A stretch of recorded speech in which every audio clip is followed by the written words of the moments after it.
Let's start. I'm reading. Okay? It's 8 o'clock, so we start. Therefore, the quietistic tendency in man must be got to recognize its own incompleteness and admit on an equality with itself the truth which lies behind the kinetic tendency, the fulfillment of God in man, and the presence of the divine in all action of the human race. So, what he's saying is, even if you are feeling, even if you are following, okay, the non-quietistic philosophies, for instance, the Gita and those integral yoga, who are telling you very clearly that it is the world is not to be refused, the world is not to be rejected, the world is not to be abandoned. You have to remain in the physical world and do it. But if you are in an incomplete and an ignorant state, okay, how will you do the work? So you cannot. So therefore, first you have to climb to the self. You have to climb by saying no, the neti method.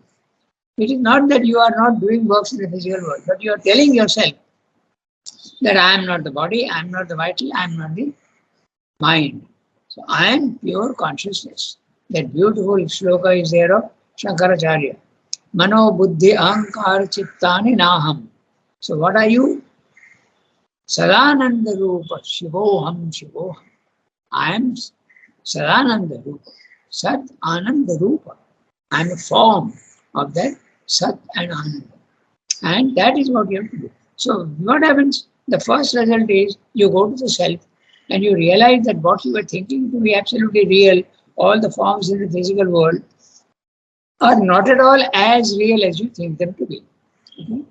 Later on, you come to know that even the transient things in the world also have a permanent presence of the divine in the world, and therefore they are real in another sense. They are real in time and space, but the reality is outside time and space.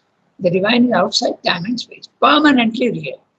The things in the physical world, the forms, are impermanently real, but there is a permanent reality even in the physical world. Behind all the forms, the divine presence is there always. Okay? If you look only at the surface, then you see then that it is transient. Something is there, it is created and disappears. So, first, even for the non-quietistic tendencies, you have to first get to the self. Then realize that it is not the full thing. Because you don't have the power to change things in the physical world. And the divine is there everywhere. So why should you remove? Why should you reject something that the divine has created? There must be a purpose to it. So you recognize that your experience of the self, the quietistic tendency, you get the peace and the calm and the detachment from the physical world. It is good experience, but it should be the base of the next. It should not be the end in itself. It should not be the goal, like the ascetic is saying and the Buddhists are saying. It should be the starting point of another greater experience, the divine presence in the physical world. So you come down, don't remain stationed only in the spiritual planes of consciousness. Your consciousness must come down into the body-mind life and slowly change that also. That is the Gita's proposal and also Sri Aurobindo. So that's what he's saying in this long sentence. Therefore, the quietistic tendency in man must be got to recognize its own completeness. It's not the full thing. And admit on an equality with itself, the truth which lies behind the kinetic tendency. The kinetic tendency, don't give up the physical world. The movement in the physical world also is divine, so not to give up. Okay. The fulfillment of God in man and the presence of the divine in all the action of the human race. So first you get rid of the wrong idea of the reality of the universe and get to the self. Understand that principle that you have to act in the physical world not with attachment, greed and desire, but by a rejection of body, mind, life, but also of attachment, desire and ego. So I go to the next sentence. God is there, not only in the silence, but in the action.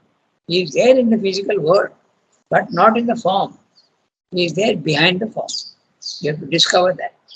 The quietism of the impassive soul, unaffected by nature, and the kinetism of the soul, giving itself to nature so that the great world sacrifice, the Purusha Yajna, may be effected, are not a reality and a falsehood in perpetual struggle, nor yet two hostile realities, one superior, the other inferior, and each fatal to each other. It is not like that.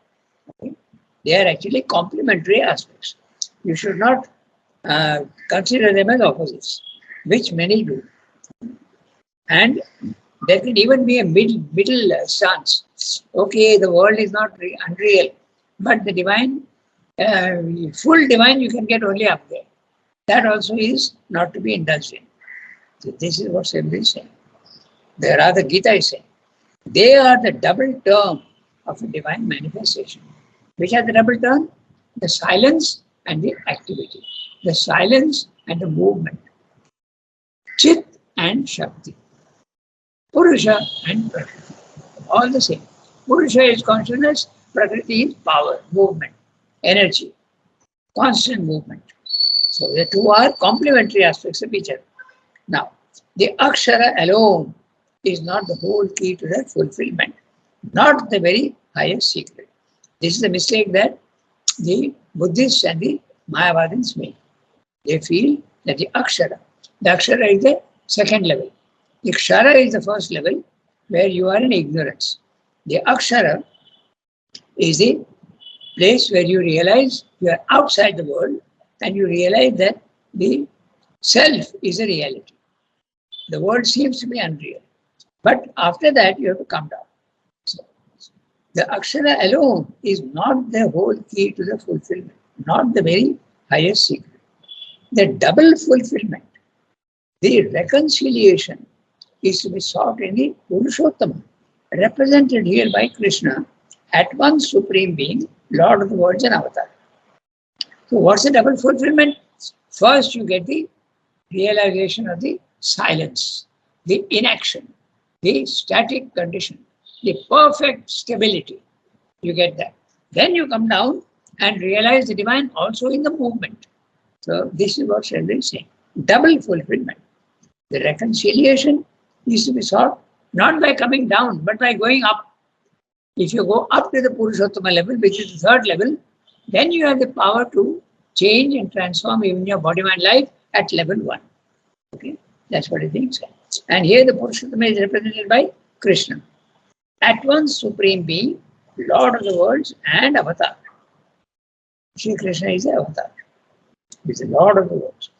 The divinized man, entering into his divine nature, will act even as he acts. So divinized man will act even as he, who is the second he, the divine. The divinized man, enter into his divine nature, will act even as he acts, as the divine acts. Okay? Maybe he should have put H cap, the second H. He acts. He will not give himself up to inaction. So the one who reaches the self should not be in a hurry to think that that's the last step.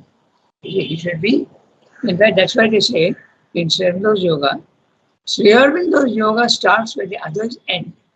This is what they say. This is not out of a sense of superiority or a sense of, putting down the others. No, not at all. It is that the real movement, the real recognition of the divine everywhere can come after you have attained the silence, attained the nirvana consciousness. Okay? But if I use the word nirvana, there is an implication that you are rejecting the word. You don't reject the word. Even in Sri Aurobindo's case, he entered the self, okay, the Brahman consciousness, and he found that the physical world is unreal. for a long time. But he waited, he didn't jump to conclusions. And slowly, that void, that shunyam, which is there, started filling up with power, with love, with knowledge. All these things started pouring in, even higher than the second level. So, to know him, now he's putting edge cap. That is why they say the Srivendra is not very attentive to his capitalization. Okay? That's what he said. Here very clearly you can see that. No? He's saying the second, even as he acts, he could have put H in a capital because it's a divine acting. He will not give himself up to inaction. He is the lower case, okay? That's fine because he's a human being. He will not give himself up to inaction. The divine is at work in man in the ignorance and work in man in the knowledge. So he is at work in man in the ignorance and at work also in man in the knowledge. So divine is acting even here in the physical world and also he is acting in the self also. To know him now kept, is our soul's highest welfare and the condition of its perfection. But to know, realize him, again kept, as a transcendent peace and silence is not all. It's only a middle step. The secret that has to be learned is at once the secret of the eternal and unborn divine, that's the self, and the secret of the divine birth and works, janma karma cha me divyam. So, even in the physical world, he is acting karma, janma karma, even taking birth into the physical world also is only divine action. So, man also should do that, and he has the capacity to do that. The action which proceeds from that knowledge will be free from all bondage. Just 1 minute.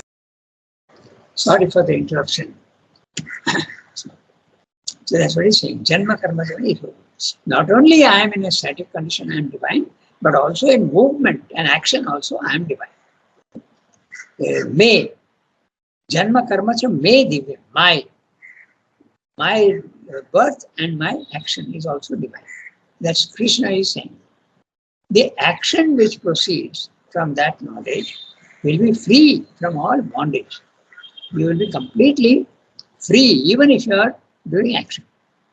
He who so knoweth me, says the teacher, is not bound by works. Okay? Even the Isha Upanishad, even the Isha Upanishad says that. Okay? The Isha Upanishad is the smallest of the Upanishads, only 18 verses. But Srivendra gives the longest possible attention to the Isha Upanishad and translates it fully and even writes a whole book on the Isha Upanishad because the Isha Upanishad says, na karma lipyate nare. So, karma does not bind man, which is the opposite of what is a current idea in India. Okay? Action need not bind man to slavery, to the action. He can be free. That's what he says. So, Gita is saying, he who so knows me, says the teacher, is not bound by works. If you know the divine, you are not bound by works. But if you don't know the divine, yes, you are a slave to nature. Okay. If the escape from the obligation of works and desire, from the wheel of rebirth, is to be the aim and ideal, then this knowledge is to be taken as a truth, the broad way of escape. For, says the Gita, he who knows in their right principles my divine birth and works comes when he leaves his body, not to rebirth, but to me, O Arjuna. These are all from the 4th chapter. The 4th chapter, all these verses are there in the 4th chapter. Through the knowledge and possession of the divine birth, he comes to the unborn and imperishable divine, who is the self of all beings. Aja Avyaya Atma. Okay? But Ajo Vyaya Atma, when you put the Sandhi, it becomes Ajo Vyaya Atma. Through the knowledge and execution of divine works, to the master of works, the Lord of all beings, Bhutanam Ishvara, he lives in that unborn being. His works are those of that universal master. So, clearly, yes, you use the Sankhya philosophy and the Bhakti Yoga, but you also have to do the Karma Yoga. That is the final say of the Gita and also say, don't give up the physical world.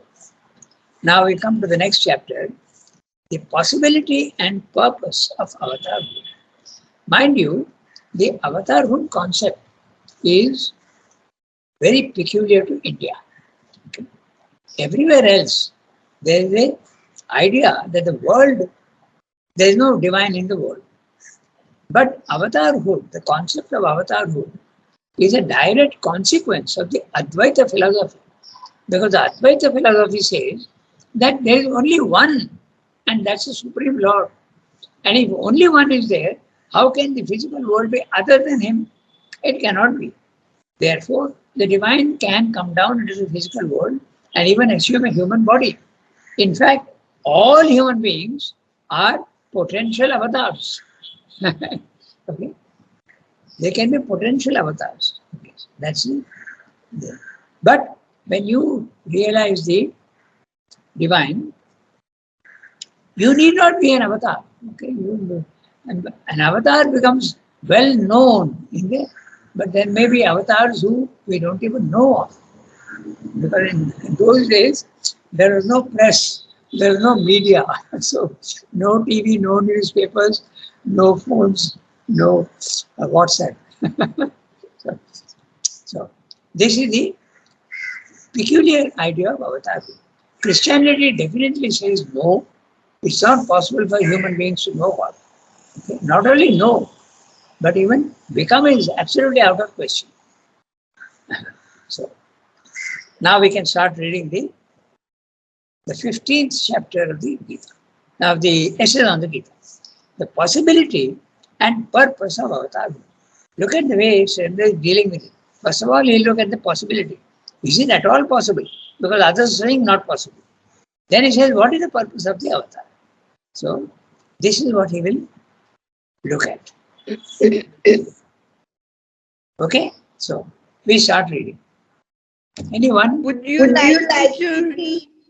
You have the text with you? Certainly. You can go. Yes, of course. Go ahead. The possibility and purpose of avatarhood. In speaking of this yoga, in which action and knowledge become one, the yoga of the sacrifice of works with knowledge, in which works are fulfilled in knowledge, knowledge supports, changes and enlightens works, and both are offered to the Purushottama, the supreme divinity, who becomes manifest within us as Narayana, Lord of all our being and action, seated secret in our hearts forever, who becomes manifest even in the human form as the avatar, the divine birth taking possession of our humanity.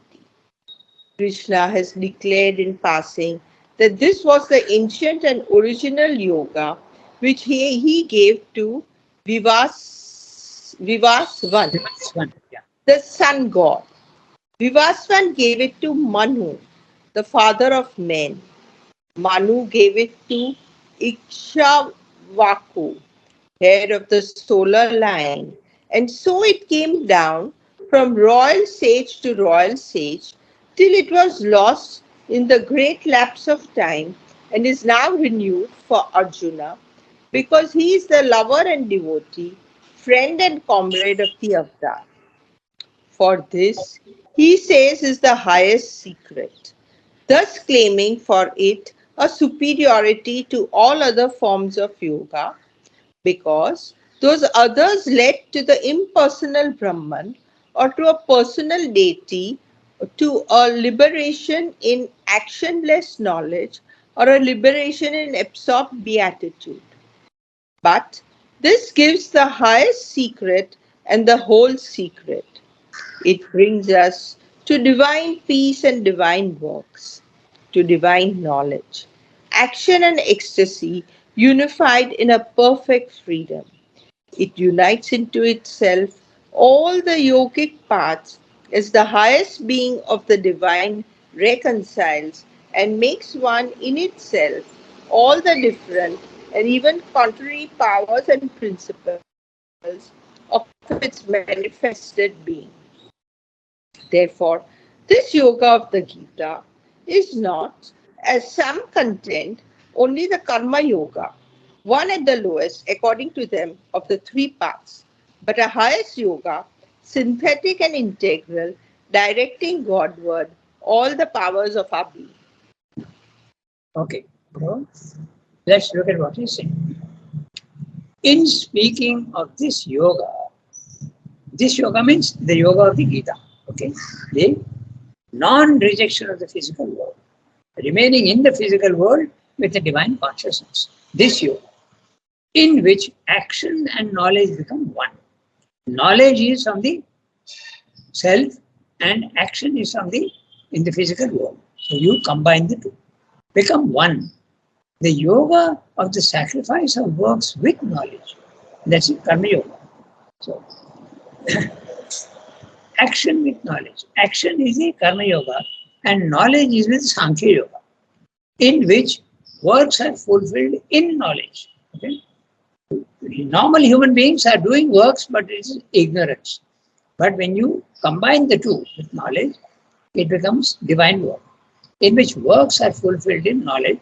Knowledge supports, changes, and enlightens works, and both are offered to the Purushottama, the third level, the supreme divinity who becomes manifest within us as Narayan, the Lord of all our being and action, seated secret in our hearts forever. So there is the Nara is a human being and Narayana is the Lord. And we are often traveling in the same chariot. Okay, there is a whole image in the Rig Veda where the Nara and Narayana are traveling in the same chariot going to heaven. By the time you reach heaven, they become indistinguishable. You put on the nature of the divine. They become absolutely, according to Sadrishya Mukti. Your Mukti becomes Sadrishya. You become like the divine. Okay, so, Lord of our being and action, seated secret in our hearts forever. He is always there in the heart. Who becomes manifest even in the human form as the avatar, the divine birth taking possession of our humanity. Krishna has declared in passing that this was the ancient and original yoga which he gave to Vivaswan, the sun god. Vivaswan gave it to Manu, the father of man. Manu gave it to Ikshvaku. Ikshvaku is the family of when Ram is a descendant, Ram and Lakshmana. So Ikshvakus were the whole tradition was there. They were a linear descent from the head of the solar line. It's very interesting what the solar line is and what the lunar line is. We really don't know. But Mother said that the Chinese are from the lunar line. So this is something that we have to really understand. What does it mean? There were people in the moon at some time. God knows. It's a mystery.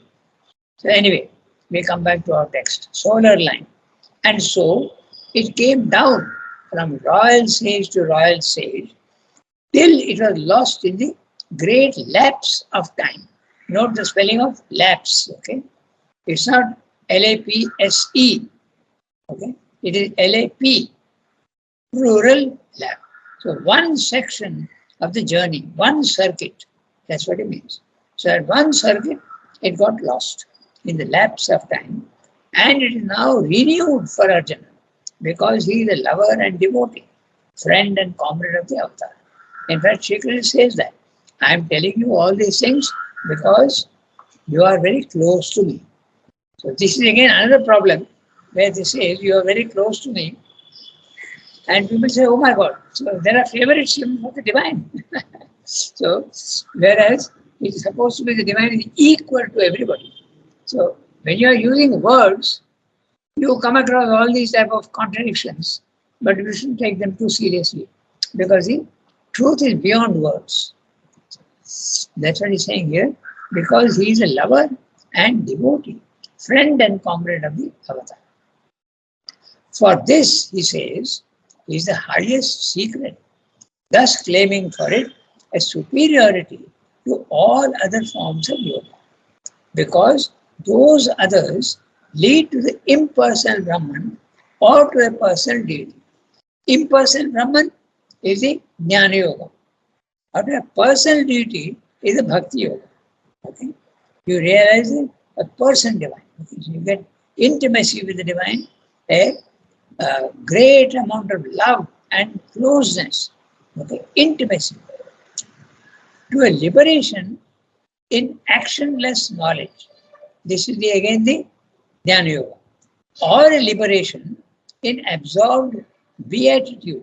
This is again Bhakti Yoga. Liberation in absorbed beatitude. But this means what I am saying, the integral, going to the Purushottama, the third level. But this gives the highest secret and the whole secret, because it brings us to divine peace, but also divine works. Divine peace and also divine works. To divine knowledge, action and ecstasy, unified in a perfect freedom. You are perfectly free, but you have all these things. There is knowledge, there is power, and there is peace. Everything. It unites into itself all the yogic paths as the highest being of the divine, reconciles and makes one in itself all the different and even contrary powers and principles of the manifested being. Therefore, by the way, what are the contrary powers and principles of the manifested being? At the level 1, there are dualities. That's what I mean by contrary powers and principles. Everything in the physical world has got an equal and opposite. Love has got hate. Okay. Generosity has got miserliness. Okay. Hot has got cold. All the other dualities. So when you go to the higher level, the dualities vanish. They become one. Therefore, this yoga of the Gita is not, as some contend, only the Karma Yoga. Okay? It's not only the Karma Yoga. One and the lowest, according to them, of the 3 paths, but a highest yoga, synthetic and integral, directing Godward all the powers of our being. Now, there are some who say that only it is Karma Yoga.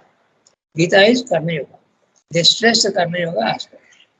And I had asked Jugalda, who is stressing the meaning? Okay? And most probably, it is Bal Gangadhar Tilak, okay, who stressed the Karma Yoga path. Okay? So everybody is saying it is not like that. It is all the 3. In fact, there is a great amount of discussion on the love aspect. Okay, love and devotion. That's why the Purushottama is both the impersonal as well as the personal. You get both love as well as knowledge, both. So that completes what he's saying in the first paragraph. Now we can go to the next paragraph. We've got 10 minutes, 11 minutes. Arjuna takes the declaration. So it's not a very big para. We can read that easily. So, Ranganath, yeah. that solar line means Surya Vamshi and lunar lines means Chandra Vamshi. Yeah, that's right. But I don't know about that, because what is meant by Surya, Vamshi, it must be symbolic. So I really don't know. It's a little bit of a mystery to me. Because Mother speaks of the lunar line, okay? She does say that the Chinese are from a lunar line and the Indians are from the solar line. So what is exactly meant by that, I don't know. Okay, mother did not tell the meaning of that No, solar line. she just said that the Chinese are from the lunar line. She just mentioned that. Maybe she thought it very obvious. Anyway, so let's read the next one. It's not a very big one. Who can read? Can Archanati read? Is it possible? Or is she a little too late? Maybe she has already left. I think she is not there on the line. So, anyone? Shilpa, you want to read? Shilpa also doesn't seem to be there. So, Shall I read? yeah, Kiran. Yes, I can. Oh, Shilpa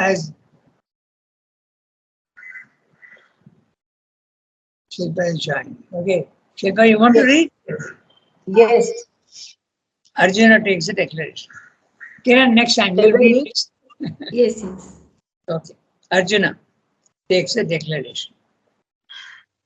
The Arjuna, no, the, the possibility and purpose of avatarhood, no? Yes, yes. Second Yes. paragraph. Arjuna takes the Second. declaration. Yes, I'll read that.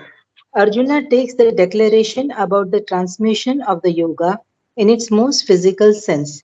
There is another significance in which it can be taken, and ask how the sun god, one of the firstborn of being, ancestor of the solar dynasty, can have received the yoga from the man Krishna, who is only now born into the world. Krishna does not reply, as we might have expected him to have done, that it was as the divine who is the source of all knowledge that he gave the word of Deva, who is his form of knowledge, giver of all inner and outer light.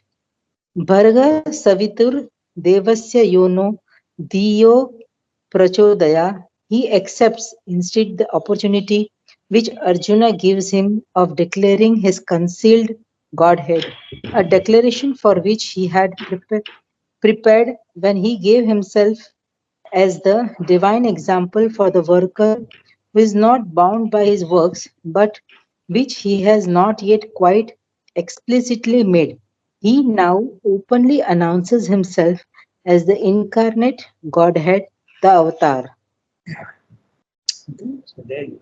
So he is referring to that famous Gayatri mantra. Okay, Bhargo Savitur Devasya Yono Dhiya Prachotaya. So there are two. There is a Gayatri mantra, the traditional Gayatri mantra, and there is also Sriyando's Gayatri mantra, which he has twisted a little bit. He has changed it a little bit to suit his own purpose. So the traditional Gayatri mantra goes like this. Om Tat Savitur Varenyam Bhargo Devasya Dhimahi Dhiyo Yona Prachodayat. And Sriyando's Gayatri mantra goes Om Tat Savitur Varam Rupam Jyotihi Parasya Dhimahi Yanna Satyena Deepayet. They are the two. So slightly amended the thing. His Gayatri mantra. And these were, we can also use these as mantras. Of course, the Gayatri mantra is used extensively in India. We know that. And it's got a very big power of its own. Sound has got, mantras have got tremendous sound power. Like Savitri. Savitri also has got sound power. Although it's in English, but still, it is got that. So, this is the, we'll quickly go through what he's saying. About 4-5 minutes. Arjuna takes a declaration about the transmission of the yoga in the most physical sense. Because Sri Krishna is saying that I gave, and how can he? Sri Krishna is living now, but how can he have lived 20,000 years earlier? So there is another significance in which it can be taken. And asks how the sun god, one of the first born of beings, ancestor of the solar dynasty, can have received the yoga from the man Krishna, who is only now born into the physical world? Krishna does not reply, as we might have expected him to have done, that it was as the divine, who is the source of all knowledge, that he gave the word to the Deva, who is his form of knowledge, giver of all inner and outer life. Bhargo Bharga Savitu Devasya Yono Dhya Prasudaya. Bharga, light, the light of the sun. Okay? Devasya, the sun is the Deva. Yona Dhya Prasudaya. Let them enter into and illumine our mind. That's what it is. He accepts instead the opportunity which Arjuna gives him of declaring his own concealed body. Now he declares himself to be the Supreme Divine. He has not said that earlier. A declaration for which he had prepared, for which he had prepared him, for which he had prepared, and when he gave himself as a divine example of for a worker who is not bound by his works, by which he has not yet quite explicitly made. He now openly announces himself as the incarnate Godhead, the Avatar. Now, it brings interesting that does the Godhead, does the Avatar declare himself to be God? Sri Krishna definitely does in the Gita. Ramakrishna also said that in a certain way. He said, Jai Ram, Jai Krishna, Shai Ramakrishna. The one who was Rama, the one who was Krishna, that himself, he indeed is Ramakrishna. So in other words, you can take it as a self-declaration of avatar. What about Srivamdo? He never says that, okay? But he hints at it. There are many hints. There is even a Hindi book in which he has collected, the author has collected all the statements which are indicative of his being an avatar. Okay? So it's very interesting. And we can end on a slightly, in a humorous tone. There is a story about two ashramites, okay, fighting with each other. One says Srivamdo is an avatar, and the other one says Srivamdo is not an avatar, or may not have been an ashramite, he may have been a visitor or something. So they fell into an argument, and the argument entered. This is a joke, but it's a real joke. Okay, it's really happened in the ashram, and they started fighting with each other, even physically. They came to blows. I don't know if you know the story, but they came to blows, and then this was reported to Sri Aurobindo. Okay, the one who thought Sri Aurobindo is an avatar beat up the other fellow. Okay, gave him a solid beating. So the one who thought that Sri Aurobindo is not an avatar. So then this was reported to Sri Aurobindo that this is what happened. And Sri Aurobindo humorously, he asked, after the beating, did he acknowledge me as the avatar? So he shows Sri Aurobindo's sense of humor, but he's not saying whether he is avatar or not. But there are enough indications to show that avatar. In one place where Dilip Kumar Roy is telling Sri Aurobindo, I constantly want to worship Krishna. Whenever I do, Krishna comes to me. So Sri Aurobindo says, no problem at all, because it's the same. Okay? In fact, Sri Krishna descended into Sri Aurobindo's body. So how can he not be the avatar? Okay? Into his own body he came. But the avatar need not always declare himself to be an avatar. And even when he declares himself to be an avatar, it is not like the human being who out of ego can boast of his own divinity. But Sri Aurobindo does not do that. He just keeps going. Okay, so next time we'll start with, we have had occasion already. It's a very funny story Okay, but it is there in the evening talks. So we have had occasion already. I'll make a note of it. Yes. I was wondering, I have read it somewhere. Merci beaucoup. Thank you, Ranganath. Okay, au revoir everybody. Have a nice day. Thank you. Thank you, Rangana. Thank you, Rangana.